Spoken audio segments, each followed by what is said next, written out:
What's up, guys? Alexander here with Date Psychology. So, today I want to go over a recent paper, which is a review of long-term relationship formation and different theories that kind of explain how they're formed. So this is kind of a good video that will serve kind of an introduction to the literature, to different theories, explaining what goes into long-term relationship formation and that sort of a thing. So, this is the name of the paper here, a critical review of the literature regarding selection of long-term romantic partners. Introduction, quickly. We're talking about long-term relationships, right? This is the most common relationship pattern, right? Also serial monogamy specifically. So what does that mean? People usually don't just mate for life, right? People form a relationship with someone for an extended period of time, they break up, and someone else. And that could be 6 months with one person, it could be 10 years with one person, it could be 20 years with one person, whatever. People usually go through a series of relationships within their lives. There are relatively few individuals who really follow a consistent short-term strategy.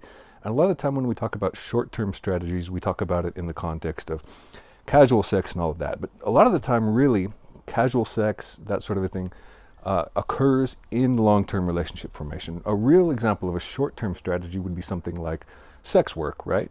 Where resources are actually exchanged temporarily for kind of that short-term sexual relationship. But this is relatively uncommon, and certainly that's not the only example of short-term relationship formation, but it's less common than long-term relationships, and at the same time, a lot of discourse focuses on what are essentially short-term strategies, short-term strategists, that sort of a thing, when really maybe they should be looking more at normal relationships, normative relationships, or I should say typical relationships in that sense.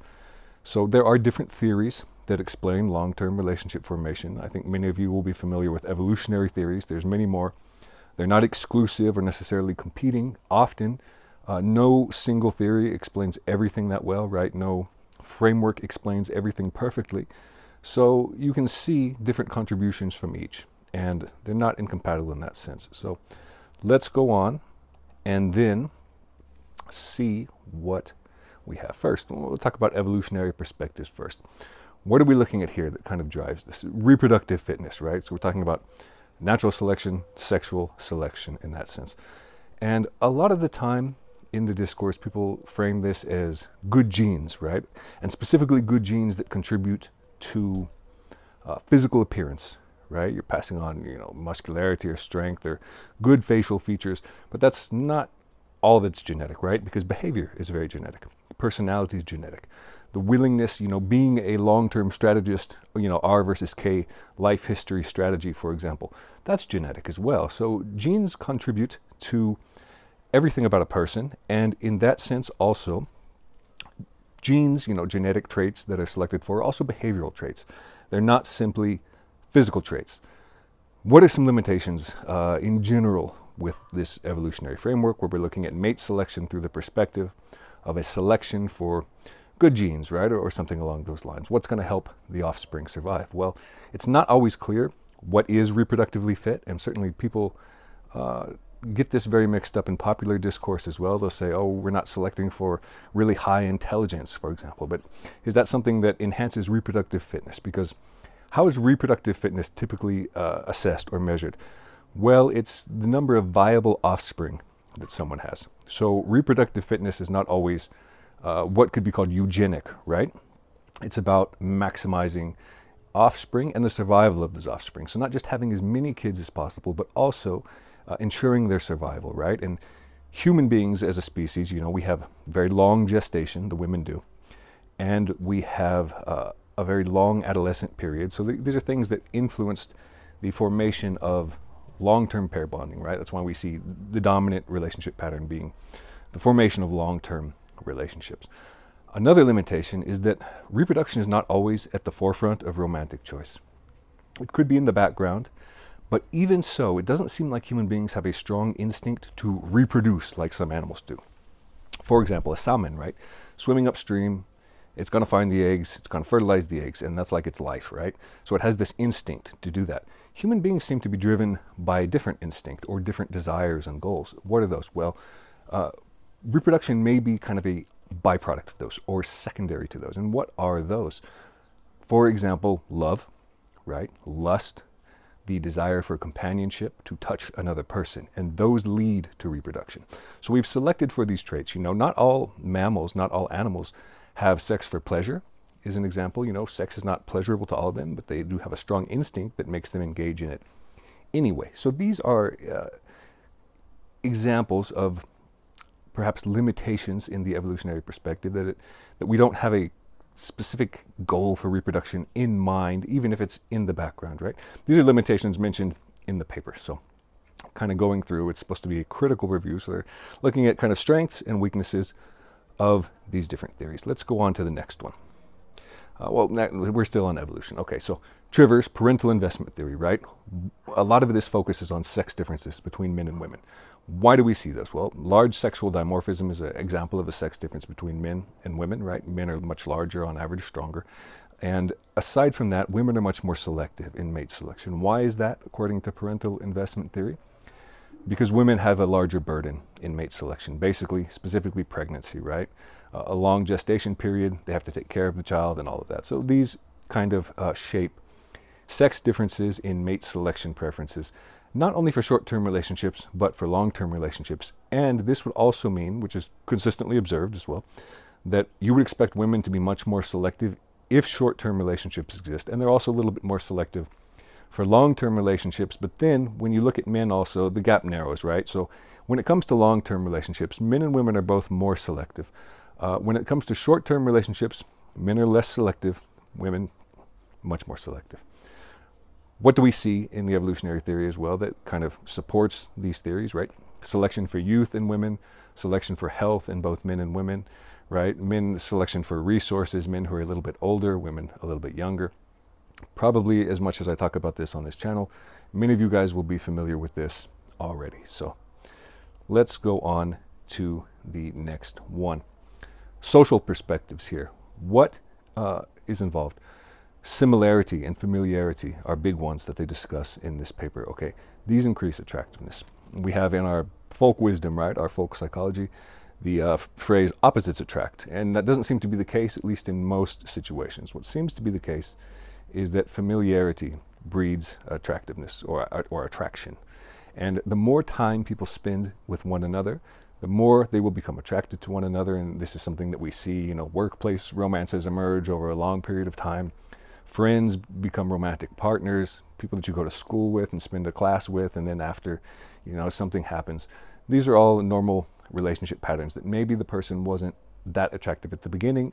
And not in this paper, but there's been some recent research that says, okay, looking at assortative mating, it says assortative mating is less strong, and assortative mating is the tendency to select partners who are similar to you, is less strong for people who have known each other for a long time.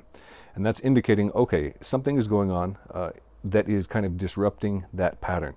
And additionally, there's a larger gap in physical attractiveness for couples that have known each other for a long period of time before going together. So you're probably seeing some evidence for the effect of familiarity in that case, right? That maybe the person wasn't that attractive to begin with, maybe there was nothing at the beginning, but you get to know them over a long period of time and you think, I really like this person after all. There are some exceptions to this. They mentioned in this paper, so it's, again, like I said, there's limitations across all of these. It's not a perfect theory. One of those would be that men who are higher in neuroticism tend to pair up with more extroverted women. So then you do see an opposite, but it doesn't necessarily mean that's because they attracted one another. These are behavioral differences that can put people together. And we will talk about that a little bit as well. So why might that be? Well, if you have a highly neurotic man, which also is associated with anxiety, maybe he doesn't approach as much. Maybe he's more likely to get approached by a woman in that case, right? Maybe to come out of his shell, so to speak, you need a more extroverted woman in that sense. So those are a few exceptions, just one that they mentioned in there. So yeah, these social perspectives don't explain the full picture. They do explain some things that the evolutionary point of view doesn't explain as well. And then, evolutionary point of view, similarly, explains some things that these social perspectives don't get right, or that they don't explain as well, okay?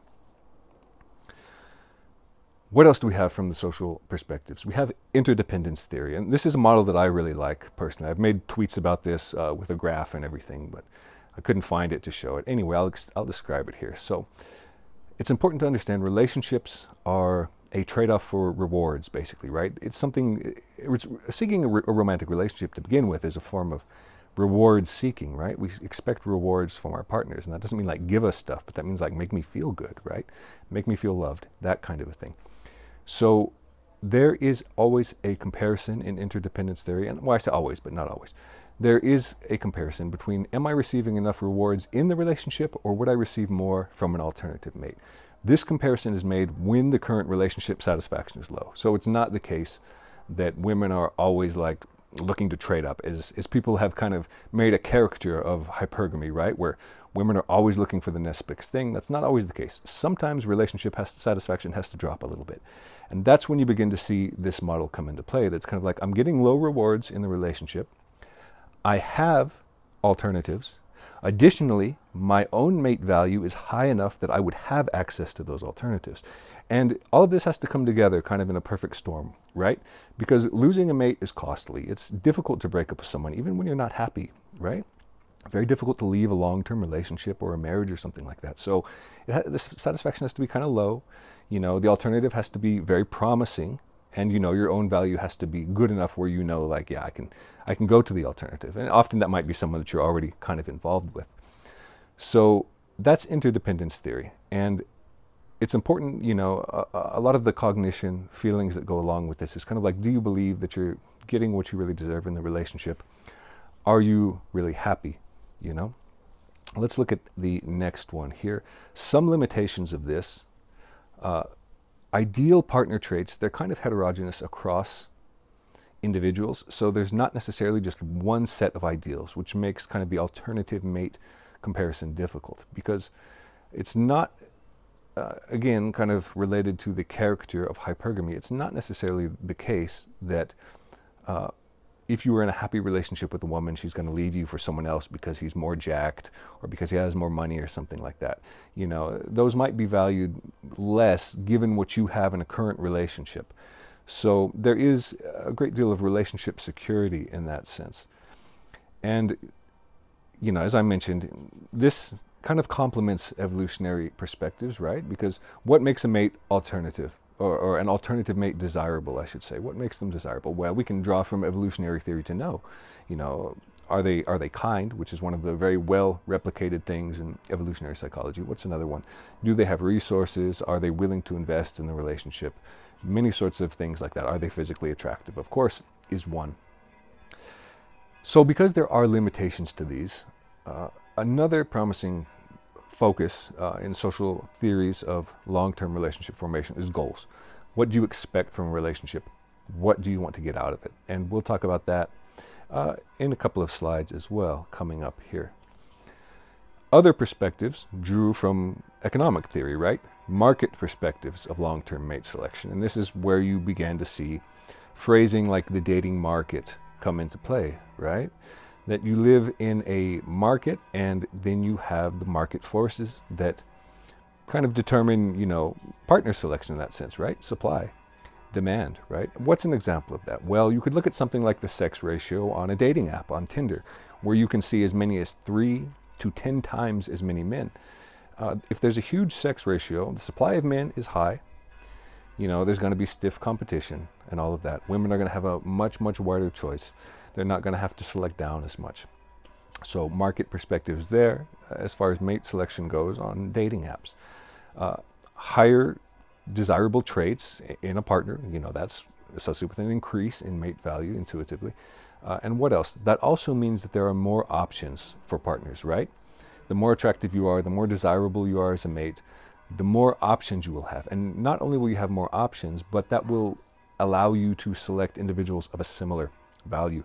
And at the same time, individuals with lower mate value across whatever variables those are, they're going to have a smaller pool, and they're going to be kind of limited to people. So individuals that are high in some form of mate value, if it's physical attractiveness or physical strength or, you know, being kindness or having good personality traits or status, whatever the case may be, you know, there's so many things associated, are going to select other people who in their own domain, because the traits aren't the same, right, for men and women, but they're going to be selecting people who are kind of parallel to them in the opposite sex. We're talking about heterosexual relationships in this case, or in the same sex, well, probably people who are relatively even more similar to one another physically in that case. Assortative mating comes into play here, and we've mentioned that. The tendency to select partners who are similar, and this occurs across physical traits, occurs across personality traits, social status, income level, level of education. It's a very strong rule, this assortative mating, but that does raise a question, because we talked about liking from the social perspective, right? That the more time people spend with one another, which is an assortative effect, right? Because who do you spend time with? People who are similar to you. Why? You go to school, you're basically in, a class. And so you have, people of the same interests, people in the same major, people of the same social status and background. You go to work, people of the same income, that sort of thing. So society puts you in positions where your immediate mating pool is similar to you. And that does raise a question. How much of assortative mating is due to liking people who are similar? And how much is due to external forces that sort you into these different mating pools, right?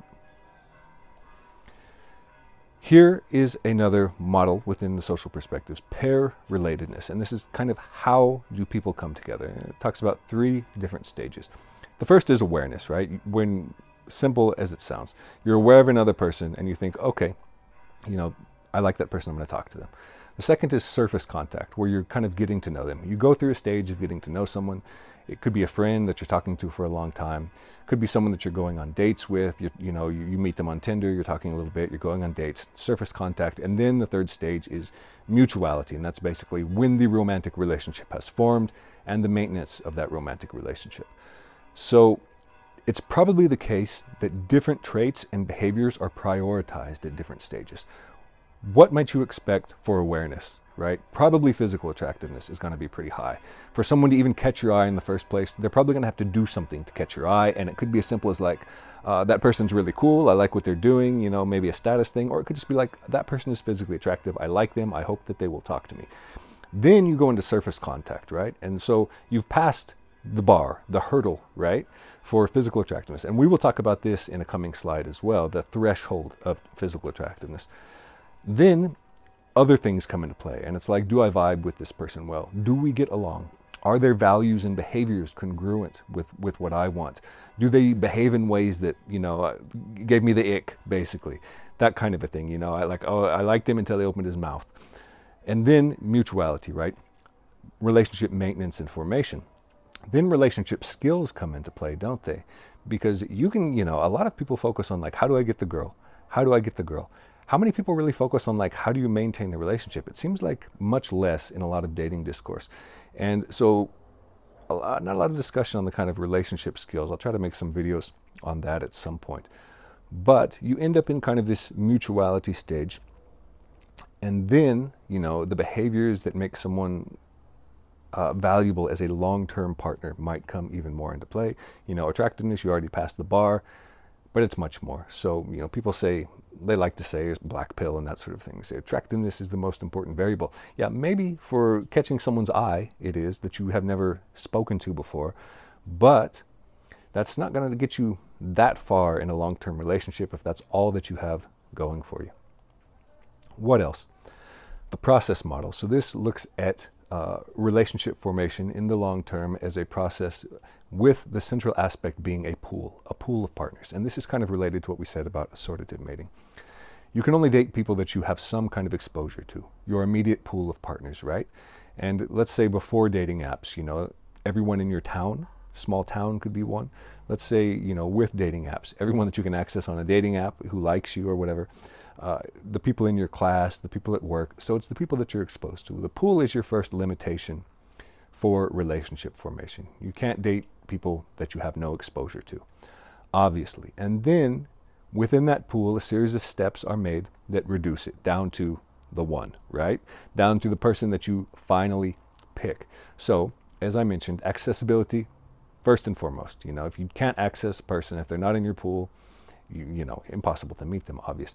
The second is appeal. That's winnowing them down. So, you have a bunch of people in your pool that might date you. They don't all appeal to you. The ones that don't, boom, they're out. The third is mutual interest, okay? So, now you have your pool. You have your people that appeal to you, your subset of that pool.